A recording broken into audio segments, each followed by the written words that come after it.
प्यारे बच्चों, ईवीएस या पर्यावरण अध्ययन की ऑनलाइन क्लास में आप सबका हार्दिक स्वागत है।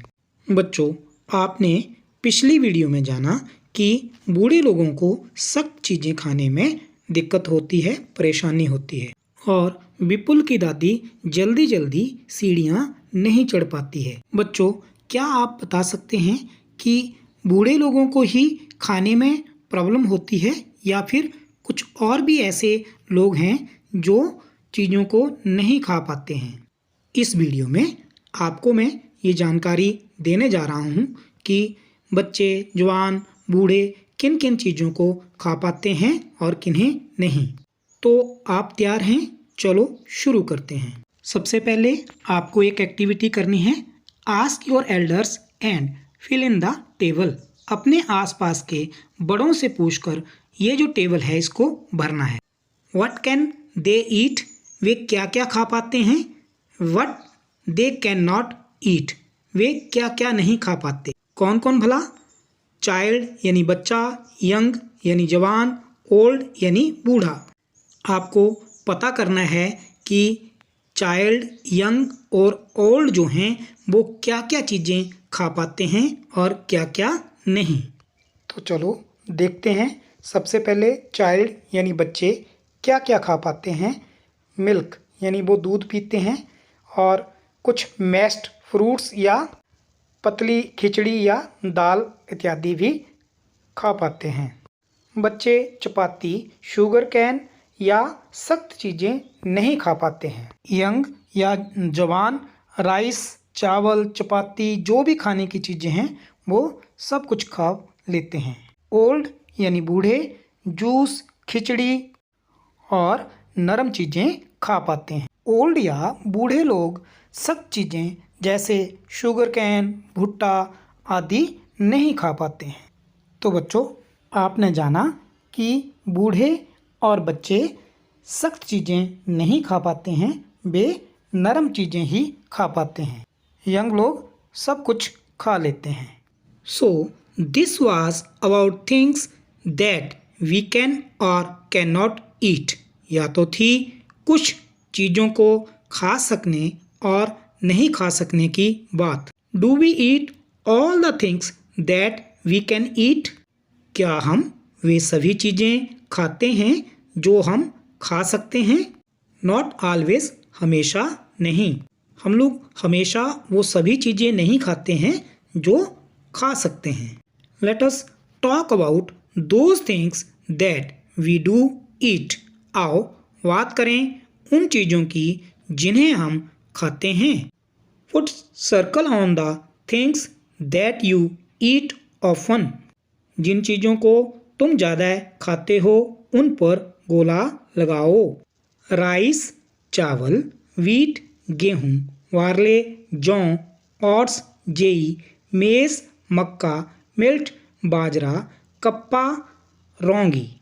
तो बच्चों, इनमें से जो चीज़ें आप ज़्यादा खाते हैं उनके ऊपर आपको सर्कल लगाना है। जैसे हम सब गेहूँ, चावल, मक्का इत्यादि ज़्यादा खाते हैं।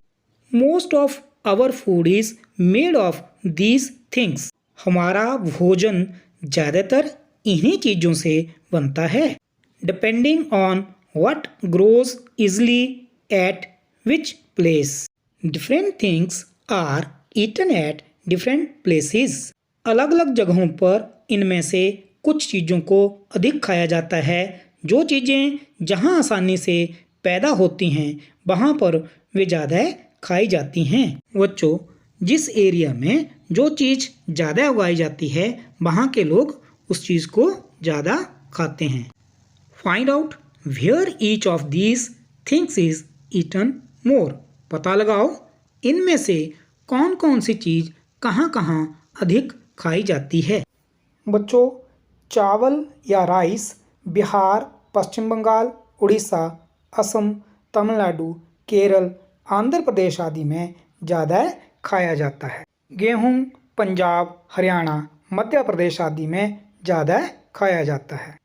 और मक्का या मेज़ उत्तर प्रदेश, पंजाब, राजस्थान आदि में ज़्यादा खाया जाता है। We not only eat different things but we also use the same things to prepare a variety of food items. हम लोग अलग अलग चीज़ें तो खाते ही हैं, साथ में एक ही चीज़ का इस्तेमाल करके अलग अलग भोजन भी बनाते हैं. Find out and write what all can be prepared from rice and wheat. पता करो और लिखो कि गेहूं और चावल से क्या क्या बनता है. व्हीट या गेहूं से चपाती, हलवा, नूडल, पास्ता, ब्रेड इत्यादि बनाए जा सकते हैं. अच्छा, आप बताएं व्हीट से या गेहूं से हलवा कैसे बनाते हैं, क्योंकि सूजी भी व्हीट या गेहूं से ही बनती है. राइस यानी चावल से डोसा, पुलाव, चपाती, बिरयानी, इडली और खीर इत्यादि बनाई जा सकती है. बच्चों, आपने ये सारी चीज़ें खा रखी होंगी. आपने अभी तक जाना कि बच्चे यंग ओल्ड क्या क्या चीज़ें खा सकते हैं और क्या क्या चीज़ें नहीं खा पाते, और आपने ये भी पता किया कि आप कौन कौन सी चीज़ें ज़्यादा खाते हैं. एक ही चीज़ से अलग अलग भोजन भी बनाए जाते हैं, इसकी जानकारी भी आपने प्राप्त की. इन सभी प्रश्नों के उत्तर आप अपनी कॉपी पर सुंदर करके नोट करना, और जो जो एक्टिविटीज़ आपको करने के लिए बोली गई हैं उनको जरूर करना. कॉपी पर नोट करने के बाद एक सुंदर सी पिक खींचकर व्हाट्सएप ग्रुप में अपने क्लास टीचर को सेंड करना. इस वीडियो में इतना ही. आगे की जानकारी अगली वीडियो में दी जाएगी. Have a nice day.